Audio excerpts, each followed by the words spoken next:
Welcome to the podcast, where it's all about Fingerboarding. Bonjour, le pensionnaire de toi. This is Ollie, And this is Tom. and thank you for listening to the 7th episode of our Fingerboard PopCast. And we go into the follow-up. We have a follow-up all the way from the first episode we ever recorded. There we told you that Alex Christ is new on Sorry for Fingerboarding, and now his welcome part has come out, released on YouTube on the 2nd of August. And Tom, what did you think about it? Yeah, as always in Alex parts, sick tricks, sick lines. And I loved that there was a little skateboarding in it too. Yeah, in between the fingerboard tricks. Yeah. Was really nice. I thought so too. So, cool. Well done, Alex. And, also at the end of the clip, there was a pro model teasered. How do you say that? Announced? Yeah. So he will have a pro model on Sorry, and it's set available soon. So stay tuned. We will let you know about that. And also, Tom? We finally have a winner for our latest giveaway for the Harrier ramp. Yes. Yeah. And his Instagram handle is ___ board. Yeah, congratulations. You won a brand new Harrier ramp. We will contact you via Instagram probably and discuss the details with you. Cool. And as a last follow-up, David from Maple Wheels, which we discussed last episode, the Shark Wheels Maple Wheels collaboration, he had time to answer our questions. And as promised, here's the interview with him. Yeah, thanks David for taking your time. And at first we wanted him to introduce Maple Wheels and himself for the people who don't know them yet. Thank you for having me on your podcast. For everyone who doesn't know me yet, my name is David Lefrancois. I live in Quebec, Canada. A lot of people don't know this, but I'm 16 years old. I'm the founder of Maple Fingerboard Wheels, which was established early of 2018. So yeah, I definitely have a passion for making fingerboard wheels. Since all my wheels are handcrafted, I go through several quality checks to make sure they're good to go. 16. I definitely wasn't aware of that. Though we didn't stop there to ask questions, we are talking about the Shark Wheels collaboration, as you know from last episode, and we were interested if he is riding them himself, or why did he feel that they should be reproduced as fingerboard wheels. Yeah, so for the fingerboard shark wheels, they're definitely different. I am currently riding these on my setup. Now, let me tell you something. They're a lot harder to make compared to the traditional fingerboard wheels, just because they're obviously a unique design, a different shape, and it's quite the challenge to be able to get the bearing locked in there and to get a smooth ride out of them. The reason why I decided to produce these is because they're definitely a unique addition to the fingerboard community. They definitely are a unique addition to fingerboarding. I mean, general to the world, but cool that you brought it to the scene. We were also wondering if David is in contact with the Shark Wheel guys and if he has ever sent them a pair of fingerboard wheels. Yes, so I am in contact with the guys behind Shark Wheel. I was lucky enough to be able to talk to the inventor himself, David Patrick. They gave me permission to obviously use their design and to use their name. We then decided to collaborate to be able to produce the fingerboard shark wheel. Yeah, and the next thing we wanted him to tell us is, in his own words, what's special about the wheels and what in his mind is the best surface to ride them on. Yeah, so what's special about them is that the wheel is a hybrid of a sphere and a cube. It looks like it's going to ride bumpy like a cube, but instead it rides really smooth. And the best surface for them is they definitely have an advantage on concrete and on rough terrains, but they're great on anything pretty much. And our next question, he should already know from his comment section, is what colors do they come in? Yeah, so for colors, for my next drop especially, they'll come in a variety of colors like white, purple, pink, blue, yellow, green. I'm just sticking to the solid colors right now, but I'll eventually be doing swirls and maybe translucent colors too. Oh, nice. I'm personally looking forward to the swirls and translucent ones. And the first stock, congrats on selling it out in no time. We asked him if he wants to share how many sets he sold, and more importantly, when is the next drop to be expected. Yeah, thanks. I mean, for my first fingerboard shark wheel drop, I only made a total of 20 sets, which sold out in less than 5 minutes, which is incredible for me especially. I mean, I wasn't too sure if people would actually be interested in these wheels. Under 5 minutes, that's well impressive. Almost as with stoned obstacles that we also had on the show already. And then, as usual, at the end of the interview, we thank you, David, again for taking your time. And here are his last words that he wants to share with you. I mean, yeah, once again, thank you for having me on the show. I mean, I guess I would like to share that making wheels has been a tough journey for me. I've spent many hours researching and developing different materials and figuring out the bearing lock system. I mean, I even skip school sometimes just to work on my wheels. And yeah, I mean, I'm still coming out with different sizes and new shapes and a variety of colors. And I'd like to, last thing, give a big thanks to the positive feedback that I've been receiving and also the negative feedback so I can learn from there. That was pretty interesting and funny as well. Yeah, cool, all positive and negative feedback. We're always thankful about that as well. But in all honesty, kids don't skip class and stay in school. A good education is always a good plan B at least. Yeah, so much for this, and now we jump straight into the news. And our first news topic this time is Bolly Wheels released new Pro wheels. Yes, and we want to talk to you guys or let you know real quick why this is the news and not the new Black River pallet set, which you have also probably seen at the time. The thing is, Tom can tell you that as well, it is the nature of how we do our show. Of course, you know, we have a lot of recordings in here. We need to get in contact with people and they need to have time to have the recordings. And usually Tom and me, when we record on a Friday, what we usually do, we need to talk a week in advance. We have kind of an editorial meeting where we decide which are the topics. And sometimes news that you already know when the episode is out were not available for us when we had the editorial meeting and got in contact with the people to give us statements about the news. Yeah, and when we already contacted Black River Rams for news, for statements about the Bolly wheels, after we got their reactions, then they released the pallets. So yeah, that's why we're talking about the wheels now. Yeah, cool. So at first, we want to give you some information that we found out about the wheels before we asked Denise from Black River Ramps. Bolly is the Black River Beginners brand and is like the bridge between the tech deck and high quality stuff like Berlin Wood and Black River trucks and wheels. They got bearings inside and are available in different shapes and plenty of colors. And which colors exactly is our first question we asked Denise, and here is the answer. The new Bolly Pro wheels come in many different colors.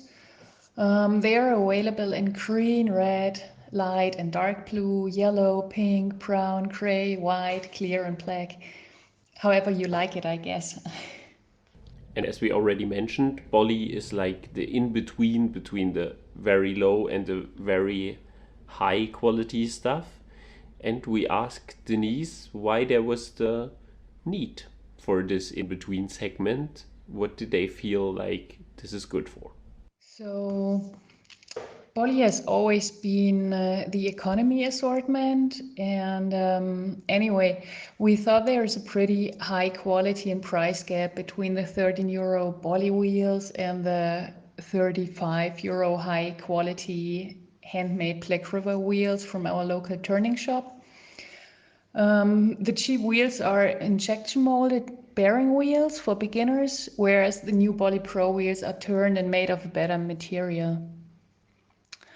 I guess they are made for fingerboarders who are already a little more advanced, and Also, Bolly Pro wheels don't claim to be the uber new pro wheels, but what they are a step ahead of what has been around in the Bolly product range. Personally, I think it's always good to challenge the status quo at all times and give products a makeover when you feel it's needed. And we asked if they feel the same and if other Bolly products will also get a makeover. As an example, the trucks. Nope, we won't sell the Black River fake trucks from China. But we will have new Bolly board designs very soon, so stay tuned for that. And for our next question, we were wondering if the non-bearing Bolly wheels are completely out of the picture. Yeah, the old Bolly non-bearing wheels have been out of the picture for many years. I think you missed that. We have been selling Bolly bearing wheels for the last 5 years or so. Oh, and to us, it looked like if there are different shapes. So we asked Denise if that's right and what's the differences between the shapes. The Bolly Pro wheels have only one shape. I think you might have seen the normal Bolly wheels on the website, I guess. They have the same diameter, but those shapes are very different though. The normal wheels are very bulky with a really wide surface, and the new wheels have a smaller surface and a more sophisticated shape. I would say they have a classical street shape. So, as most of you may know, there are also Bolly Complete boards sold at the Black River shop. And we asked Denise which wheels come with these completes, or can you choose which wheels they should put on? So far, the Bolly sets come with the classic Bolly wheels. I'm not 100% sure yet, but I think we will keep it like that, as the sets are made for real beginners and we also want to keep the price. And anyone who wants to pimp their setup can just buy the new wheels or other wheels later. Cool, that's it about this topic. Thank you, Denise, for taking your time. And here are her last words. Yeah, thanks for letting me talk about the new wheels and sending lots of greetings to Dresden. Bye. For all of you who wonder what a Dresden is, this is where Tom and I live. Just so you know. Cool, but let's move on to news 2, which is already the last news topic for this episode.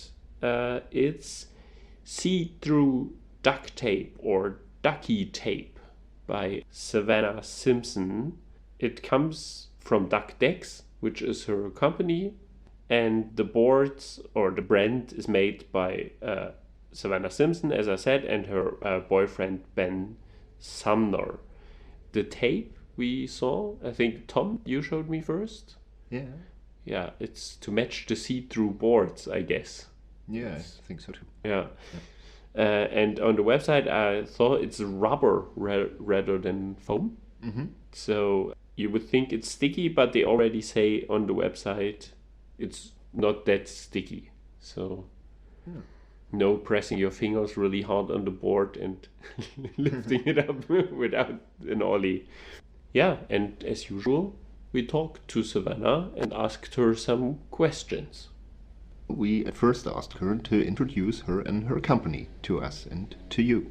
Hey, thanks for having me on the podcast. My name is Savannah Simpson. I go by Sitting Duck 422, and I've been fingerboarding and making YouTube videos since 2007. DuckDex is a 3D printed fingerboard company my boyfriend Ben Sumner and I started back in April this year. We specialize in unique transparent fingerboards and transparent fingerboard grip. And the transparent tape is exactly what we want to talk about today.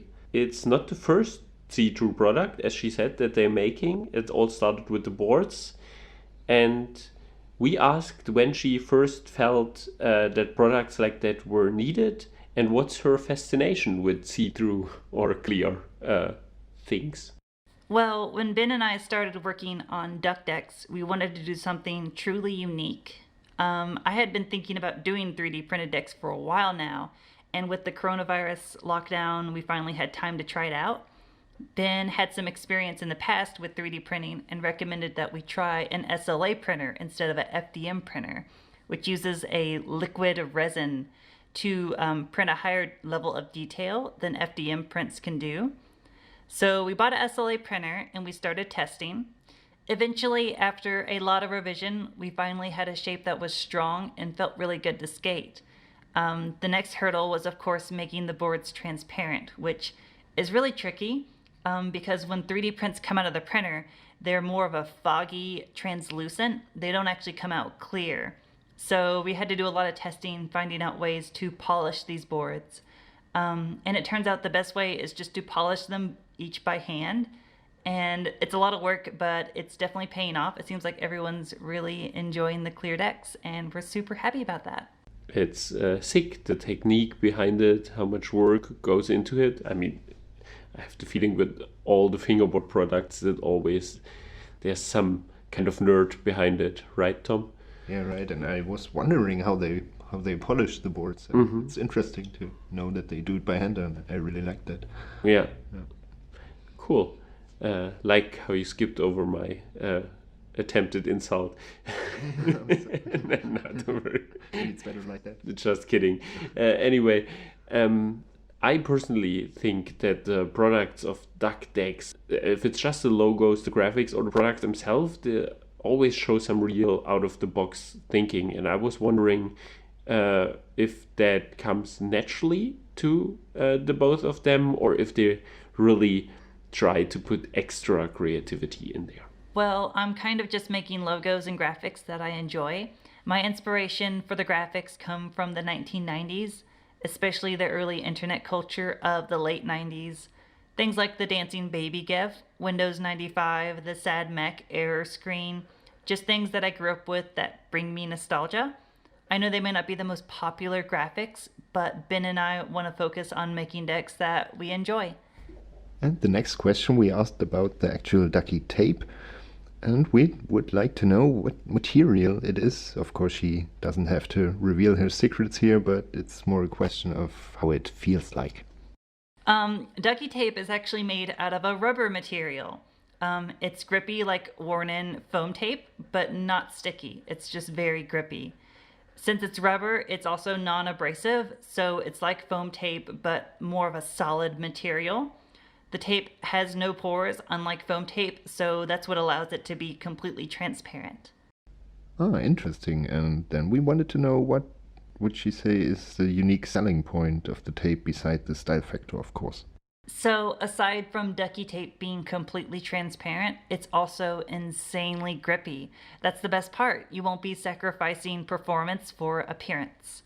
And I think that's the most shocking thing to people who have tried the tape. They just don't expect it to work so well. And that just gets me really excited because I've been getting a lot of positive feedback about the tape from people who have tried it. And yeah, we're just really excited to be releasing something that's truly unique that hopefully will excite people in the fingerboard community. Yeah, I just hope people enjoy it.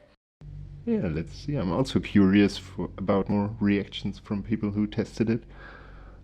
Yeah, let's see what they say. And as usual, we let her have some last words. Of course, it was my pleasure. Thank you so much for having me on the podcast. If you want to learn more about Duck or Ducky tape, give me a follow on Instagram at sittingduck422. You can also follow Ben's account. It's Whack-A-Malt, WACOMALT. You can also check out our website. It's duck-decks.com, and we should have more in stock very soon. Thanks again. See ya. Thanks to you for taking your time being on our show. And as usual, you find all the links in the description below.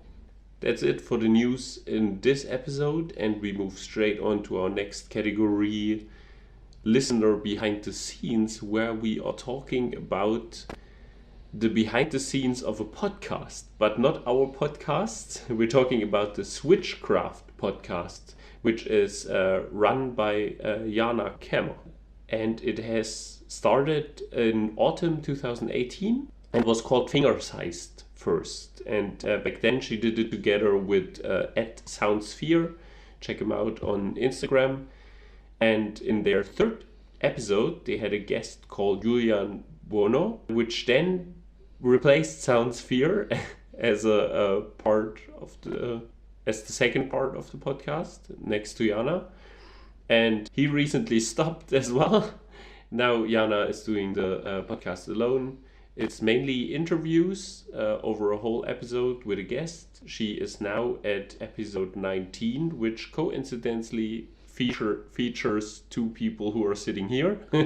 Yeah, so if you want to know more about our podcast and maybe about us, then you can listen to her latest episode where she interviews us. Yes, also available on many platforms, so check it out. We'll have the links in the description, of course. And yeah, we were also interested in how she is running her projects and asked her some questions, as we usually do this. And you, as the frequent listener, probably know already that the first thing we asked her was to introduce herself and Switchcraft in her own words. Thanks for having me. My name is Jana. I live in Berlin. I'm a local at the Berlin shop, and I've been fingerboarding since 2001. I've been very active up until 2007. Then I stopped fingerboarding for quite a few years and came back in 2016 and been active ever since. Switchcraft is a podcast that I host and created. It's mainly an interview-based podcast right now. In the past, we also did do talking head pieces about various topics where we discussed, for example, wheels for 1 hour or even longer. And yeah, that is what I mostly do. And if a topic like that comes up again, I will grab a few friends and we'll talk about it for quite a while again. But yeah, right now it's mostly interviews, and I aim to publish an interview every 2 weeks. And it's available on pretty much every platform. It's available on Spotify, iTunes, YouTube, and my own website, switchcraft-podcast.com. Yeah, and on her podcast she has quite a lot of people from all over the world on the show, and so we were wondering, is it hard to get in contact with them and how she manages the different time zones? So far I mostly interviewed people that I either known personally before or that friends of mine knew before, or former co-hosts for that matter. But yeah, the time zones sometimes is quite a challenge, but since it's just 2 time zones we need to manage, that makes it okay, I think. Managing 3 time zones at a time would probably be a nightmare. So I'm glad I only have to do that. And for people that I haven't met before, like I said, I try to find a few friends who know them or are in contact with them and say like, hey, do you know how I can contact that person the best way? Or can you tell them that I will hit them up, or things like that. But so far, I pretty much got every interview that I wanted. There's been 2 who didn't want to do it because they weren't comfortable speaking English. But other than that, I pretty much got a response from everyone. And yeah, so far I got quite lucky with it. So let's hope that will continue into the future. Pretty cool that it worked out for you so far, and fingers crossed it stays the same. All the luck from us. I think Jana is doing some pretty good interviews.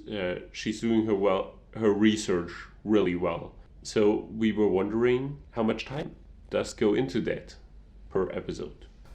Yeah, I do research, but it absolutely varies from time to time.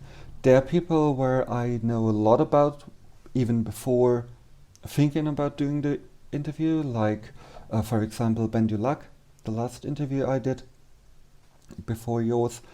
That one, I've been talking to Ben for quite a while, so I knew interesting things to ask him where he could have interesting stories or we could have interesting discussions.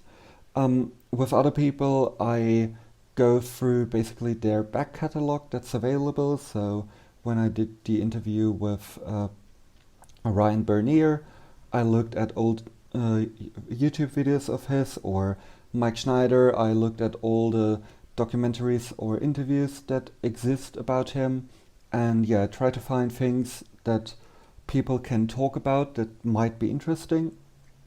Sometimes I only know this could be an interesting topic, let's see if it works out, and yeah, sometimes that works out really well. For example, when I interviewed Kata and asked her about where she's been for fingerboarding all over the world, because I knew that she traveled a bit, but yeah, then it turned out that she's basically been everywhere in the fingerboarding world, and like things like that are really, really cool when they happen, where a research or an idea pays off. As far as the time goes, I usually try to keep the interview around an hour.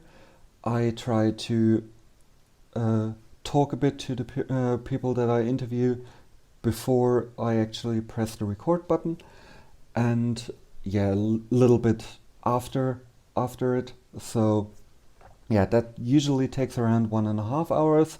Then let's say the research, like I said, really depends. So when I don't know much about that person, that might take 1 hour, maybe longer. Depends on the type of content they produce, or if they own a company and things like that. So I look at everything that exists for that person, and yeah, then I edit. That also really depends how long I edit. Could be that I edit for 5 hours, could be that I barely have to do anything. But yeah, I usually try to get it done on Sunday so I can publish by Sunday evening. Alright, so now we've already heard about some challenges doing this podcast, but we still wanted to know what she would say is the main challenge doing it. The biggest challenge right now is to keep the schedule and to find people that are hopefully cool to interview, and people who speak at least a decent enough English so that it's not too tough to listen to. In the past, it definitely been like the whole setting up, like figuring out how it works with Spotify and iTunes and the whole infrastructure around that, and also the conversations with former co-hosts if we want to continue, or if I continue on my own. So those are the challenges that I have right now, or that I did have in the past. But yeah, right now it's mostly the figuring out who to interview, getting in touch with them, figuring out a time to talk to them, and then yeah, doing everything that it takes to publish the episode in itself. But yeah, it's a constant thing, but it's fun. Yeah, and in our eyes, she's quite a good host and is always pretty relaxed and chilled, so we were wondering if there ever are moments when she gets nervous, like with some guest or in a special situation. Yes, definitely. I think the most obvious one would be Mike Schneider, because yeah, he's probably the most well-known fingerboarder there is, and I didn't know him personally before, only Julian, my co-host at the time, did. But yeah, in that case it also really helped to talk a few minutes with him before the actual interview started, and I think we talked around like 20 minutes, something like that, like just to get comfortable. And once the episode starts, I'm usually quite relaxed. Sometimes I'm a bit nervous, like figuring out what my next questions are going to be, but since I think about at least a few topics that I want to ask beforehand and sometimes make notes, that usually isn't too big of a deal, and I try to see where the conversation goes, and rather like doing it like that than with pre-prepared questions that I just follow through. So yeah, for those interview style of videos, it's definitely been Mike Schneider, but I've gotten a lot more comfortable with things like that, and I think the next time I will be nervous is if I get a chance to interview Martin Ehrenberger from Black River, which is in the works, so stay tuned for that. But yeah, I'm definitely nervous even thinking about that, because he's also probably the most important person in the scene, like, ever. Yeah, so those are the type of situations that make me a bit nervous. And talking about the guests and being nervous about them, we were wondering, who is Jana's dream guest she didn't have on the show yet? I actually have a list of people I want to interview, and a few I really am trying to, but also two that already said that they're not interested, sadly, and one of them would be my dream interview guest, and that's Fabian Schreiter, because I think he did so many things for the scene and in the scene. He would be a great person to interview. And other than that, I really want to interview Mallory of Unique Decks and Scott from Dynamic Trucks. Those are people I really would like to interview soon. And yeah, I will hit them up soon, I think. And yeah, maybe they listen to this and hit me up instead. But yeah, I will reach out to them hopefully in the near future and see if it works out.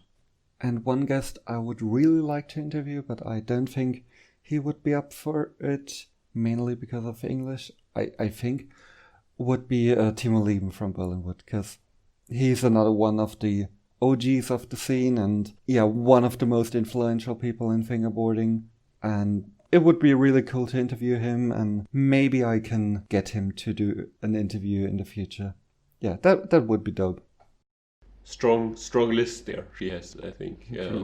A lot of these interviews I would really look forward to hear them. For sure. Yeah, so yeah, as Jana said, if you're really listening to our podcast or hers, check it out and get in contact with Jana. Yeah, and for the next question, we wanted to know her plans for the future, personally and with the podcast.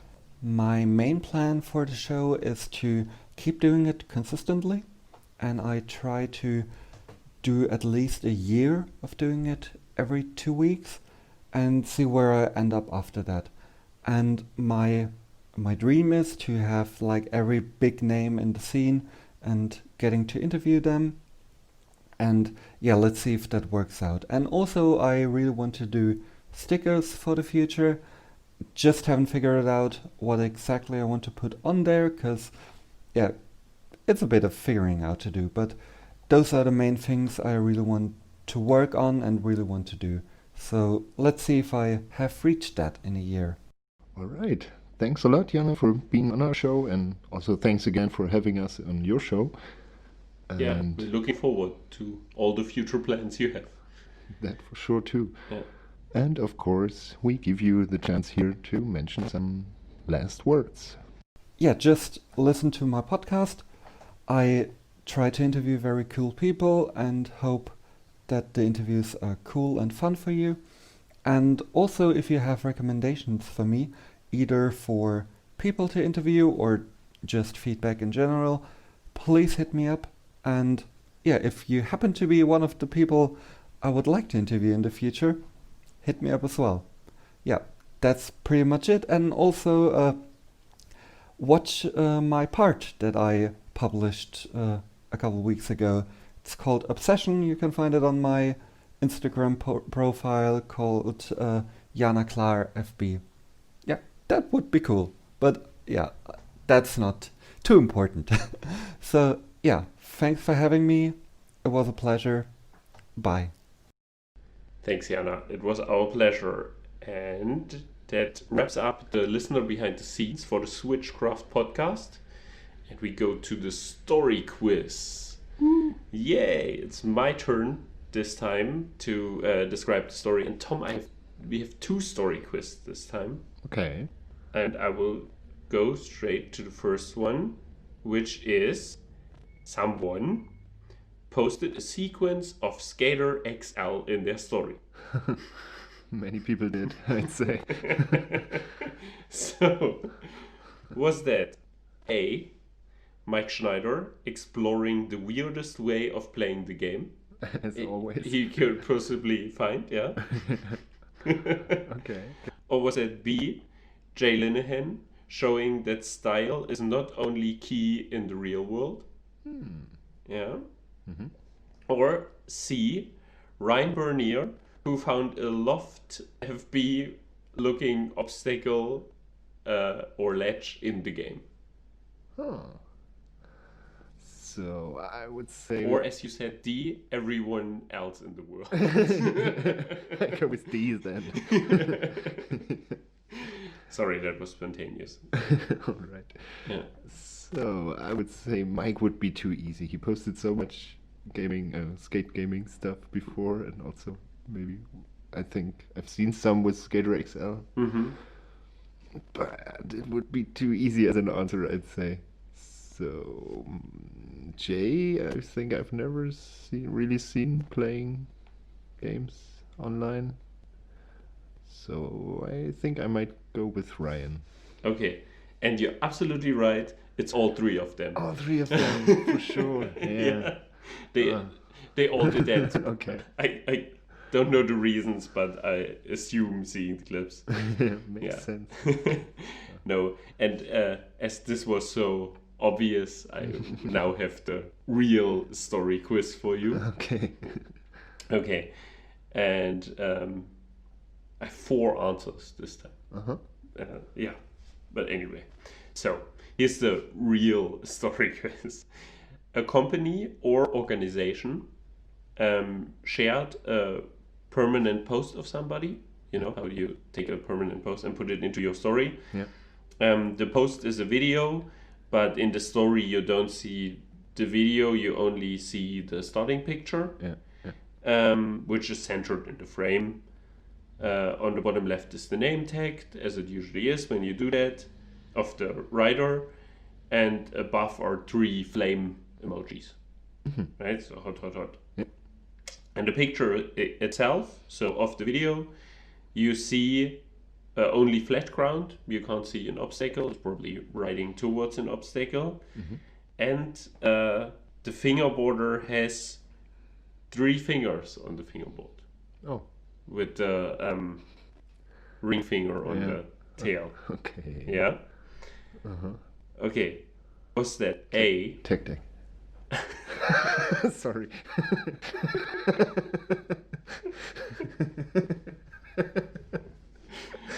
Go on. Okay. Was that A? Finger fails, Oh, okay. revealing another so-called fingerboarder that you thought was good? Yeah? Yeah. Or was that B? Papanjari official sharing an unfortunate angle of a hard trick with the wrong hand?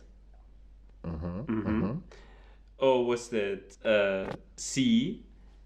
Tech, where the marketing intern searches every Tuesday for the hashtags TechDeck and fingerboarding and then takes the first video that can be found? Okay.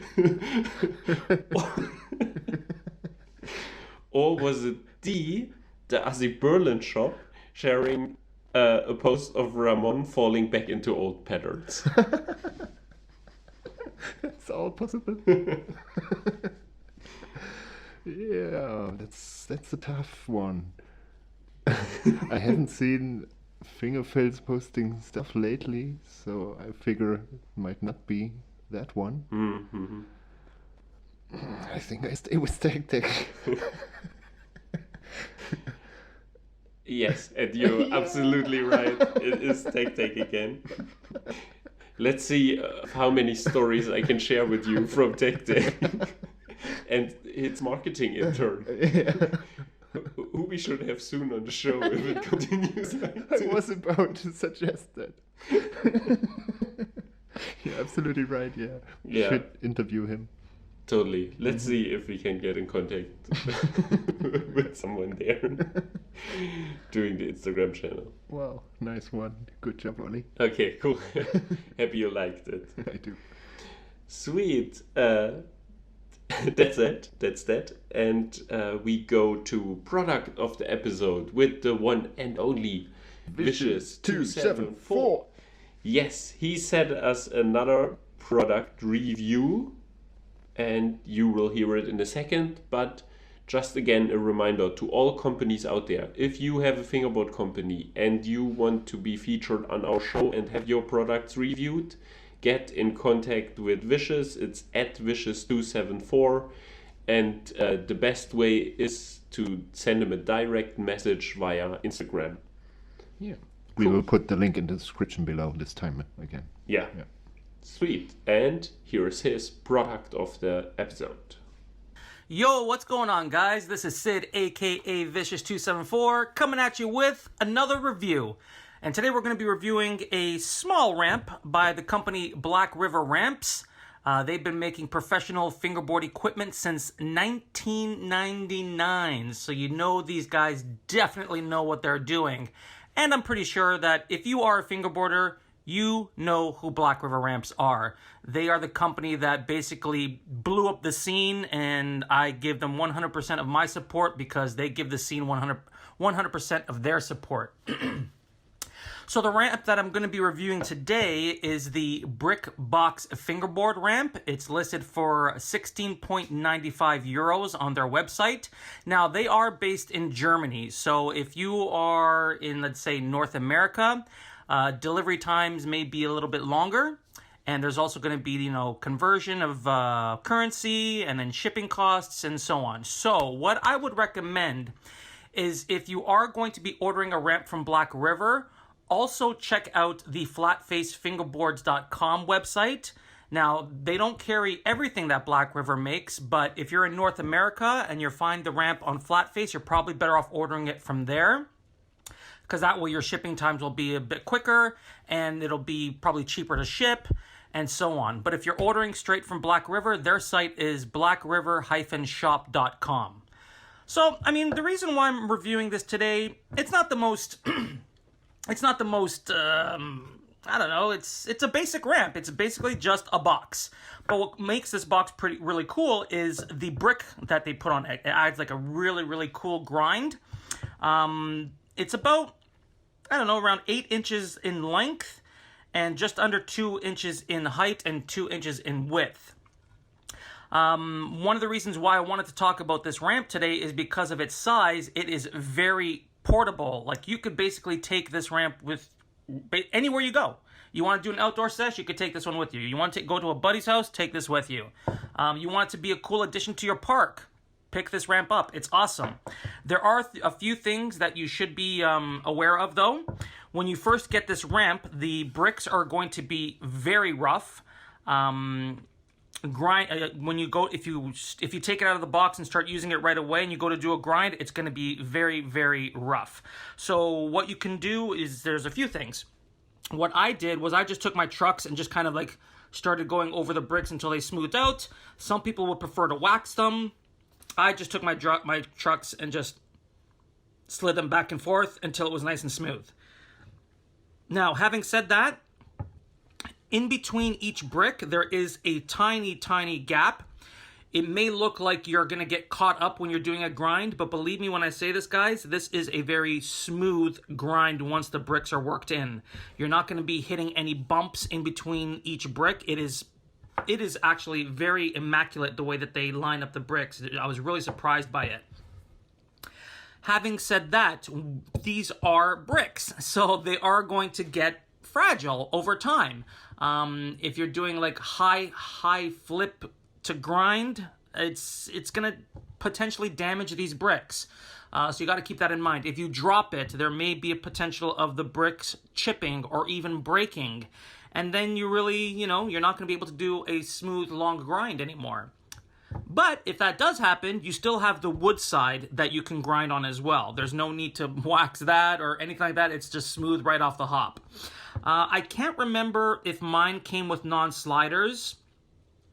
But if it didn't, then you are going to have to put like some pieces of old spare grip tape that you have, foam grip tape on each corner, just to prevent it from sliding, because wood ramps, especially of this size, can tend to kind of move when you land a trick on them. And that's, what else can I say? It is a hollow ramp, so it's not solid. It's going to be a little bit echoey when you land on it. I'm just going to tap it with my finger, and you guys might be able to hear it. So, I mean, it's not the quietest, but, I mean, we're fingerboarders. We don't care about that, right?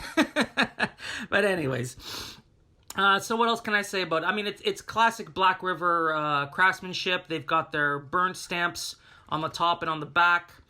Everything is well sanded and smooth. I mean, when it comes to Black River obstacles, there are nail holes, but those never get in the way. And you're going to have nail holes with any wooden ramp, basically. But they're very smooth. You could see them, but they're not going to interfere with any type of grind or trick that you're doing on this ramp. Anything else that I could say about this ramp, except I highly recommend it. I mean, it's small, it's portable, it's fun. You can lift up one edge, one side, and make it into like a down rail, an up rail, or like a hubba. You can, if you think about it, you could do quite a bit of things with this ramp.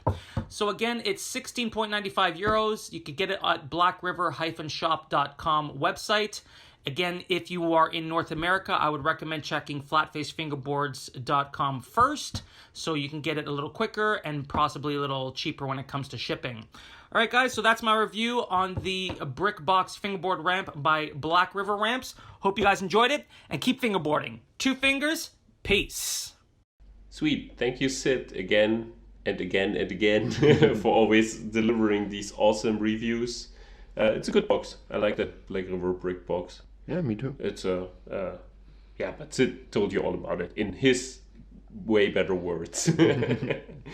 Cool. That was his opinion on something. Now here's ours. It's our videos of the episode, and I saw Tom. Is that cool? Sure. Cool. Mine is Underground Fingerboarding 4K. It's exclusively filmed in Moscow's metropolitan system. Okay. So yeah, capital of Russia, and they found amazing marble spots there that sick surprised me. It's nice filming. As an example, they film on. They film a CCTV monitor that films the guy fingerboarding in the metropolitan system and stuff like this. It's some real creativity in there. The writer is Artem Kozik, and it's filmed and released by the editor Vasily Fomin, and is uploaded on Fingerboard ISM channel on YouTube. Nice. Yeah. I gotta watch it. I know that Russia has some quite luxurious metro stations. Yeah. So yeah, should look cool, I guess. Yeah, I think it was really nice video. Oh. Wouldn't pick it otherwise. Yeah. Yeah, and for me, there wasn't a video that came to my mind immediately, so I just went on YouTube and looked for the most recent fingerboarding uploads. Just typed in fingerboarding and looked for the most recent ones, and there I discovered a video by a crew from Russia, which I never heard of before, but was pretty stoked on the video, because already the first rider did some sick-ass tricks to a Slayer song, which always gives a good energy to every skated fingerboard video, I'd say. And yeah, the video is called Last Hope Gang, in brackets RUS for Russia, and then 2020.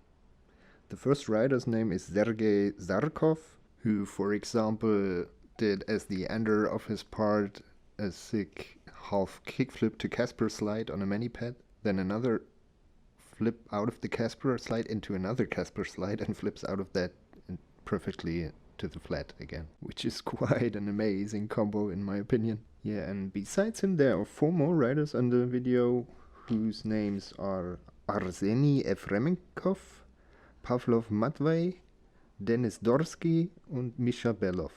Yeah, and they all do like sick grind and slide combos, mostly on the desk, but I think with the music it's totally not boring. Although it's only desk footage, it's quite quick cuts and the fast music, so it's really fun to watch. And in the description they mention all their sponsors, who are Exowood, Systeam, FB, Captain Concrete, Comic Zone, and Fat Finger Studio, and FKKF. And yeah, so apparently these 5 guys formed the Lost Hope Gang from Russia, and I enjoyed it a lot. Hope you enjoyed, and looking forward to see more footage from them. So that's it for this episode. Yes. Thank you again for listening. We hope to provide you with another show in 2 weeks, and until then, Keep on fingerboarding. keep on fingerboarding. Have a nice week. Can't stop fingerboarding, can't stop fingerboarding, can't stop fingerboarding, can't stop fingerboarding. 'Cause I live fingerboarding, 'cause I live fingerboarding, 'cause I live fingerboarding.